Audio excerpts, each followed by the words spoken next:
back for anyone planning to protest against President al-Sisi's decision to give away 2 islands to the Saudi king. This might be the time to reconsider, as according to the Egyptian Interior Ministry, legal action will be taken against participants in demonstrations against Cairo's decision to hand over the control of the 2 strategic Red Sea islands to Saudi Arabia. Egypt's government has been under fire since it announced that the islands, the giveaway of the Tyran and Senifa, fall within the territorial waters of Saudi Arabia. However, legal experts, opposing figures and the Muslim Brotherhood have cast doubt on the legitimacy of the agreement, arguing that relinquishing authority over Egyptian territory is rather unconstitutional. Well, we have more on this. The Voice of America's Edward Yeranian joins us from Cairo for the latest in this matter. Edward, thank you so much for joining us. My pleasure, Joe Kay. This gesture made by the president has been causing a lot of controversy. Was it actually a legal move on his part? Well, I think the constitutional scholars in Egypt are possibly divided.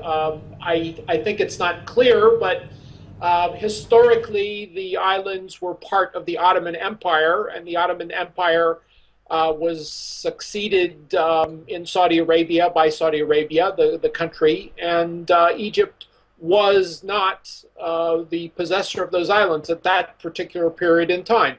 At other periods of time, they were apparently, according to historical records, handed over to Egypt by Saudi Arabia in 1950, and between 1950 and the Camp David Accord, they were alternatively held by Egypt, captured by Israel, and then handed back to Egypt. So it's debatable, and is it constitutional? Well, it's up to the Egyptian parliament, theoretically, to decide.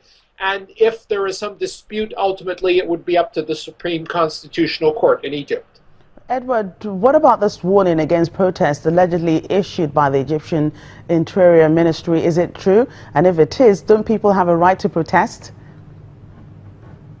Well, they do have a right to protest in certain areas. They also have a right if they've gotten their protest approved by the Interior Ministry. Of course, therein lies the problem. The main protests that we've seen in Cairo, several hundred people, have been in front of the journalist syndicate or journalist union building, which is legal. That part of the protest is legal, but there really haven't been a lot of people out in the streets. There was video of, I don't know, I'd say dozens, several score of people, scores of people that were out there demonstrating. Also reports of demonstrations in Alexandria and Damietta, but nothing significant. I don't sense that there's a groundswell of support for a demonstration. Should it be legal or illegal? I think herein lies the problem, because when you have protests in the center of Cairo in Tahrir Square, you ultimately get a crowd of soccer hooligans that are being paid by someone or other that start throwing stones, and I think that's what the government wants to avoid. We've seen Egyptians defy such warnings in the past. Do you think such a warning could actually dissuade anyone who wants to go out to protest anyway? Well, certainly they could.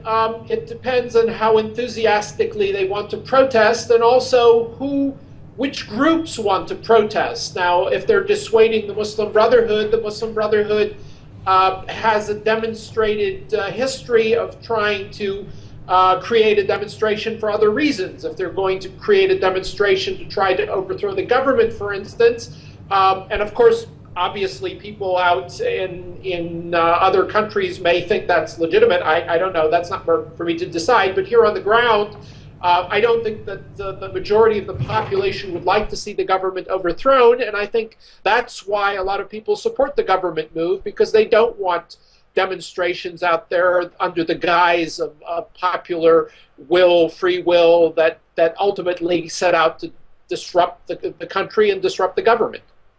Could this warning make the president less popular, do you think?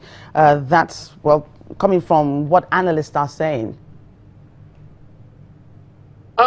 I think he's perhaps a little less popular than he was when he started. I don't know that he's any more unpopular than he would be in a normal cyclical presidential term, given all the problems that Egypt has. I think anyone that was governing this country at this point would face a problem with popularity, given the unfortunate political situation, economic situation, the difficulties of governing a very intractable democracy out here in the Arab world.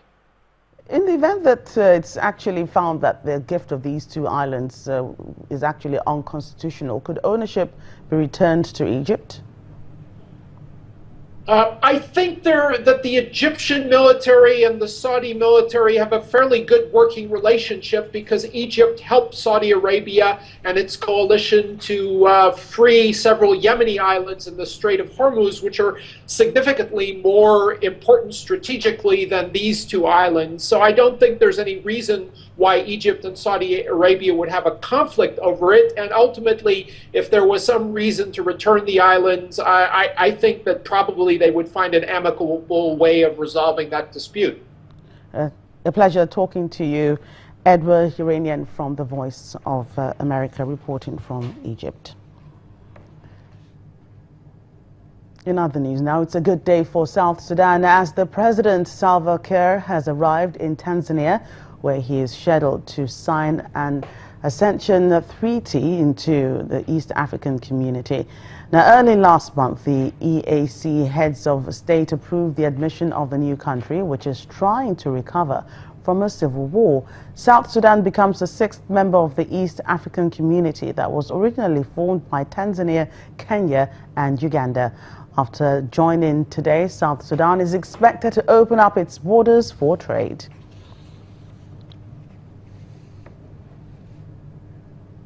And just this morning, the World Bank issued a report saying the economic activity in sub-Saharan Africa slowed in 2015, with GDP growth average going down from 4.5% in 2014 to 3.0% in 2015. These figures show a deceleration in the pace of expansion when weighed against what was last seen in 2009. 2016 growth forecast remains subdued at 3.3%, way below the robust 6.8% growth in GDP that the region sustained in the 2003-2008 period. Overall, growth is projected to pick up in 2017 to 2018 to 4.5%. The plunge in commodity prices, particularly oil, which fell 67% from June 2014 to December 2015, and weak global growth, especially in emerging market economies, are behind the region's lackluster performance. There were some bright spots where growth continued to be robust, such as in Côte d'Ivoire, which saw a favorable policy environment and rising investment, as well as oil importers such as Kenya, Rwanda, and Tanzania. Those countries that gain from the drop in oil prices are net oil importers, such as Kenya, Rwanda, and Ethiopia. We find that on average, the decline in the terms of trade has a larger negative impact on the region because of the large dependence on commodities in the continent. Sub-Saharan African countries will continue to face low and volatile prices in global commodity markets. Governments must take steps to adjust to a new, lower level of commodity prices, address economic vulnerabilities, and develop new sources of sustainable, inclusive growth.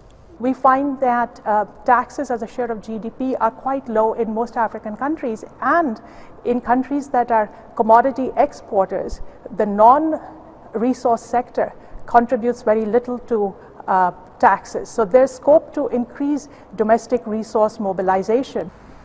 Africa's growing urban centers offer a springboard for diversification, but they need better institutions for effective planning and coordination that can raise urban economic density and productivity and spur the region's transformation.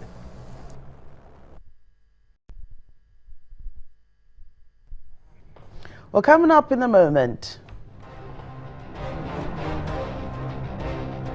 we'll bring you our Africa Tech segment. Do stay with us.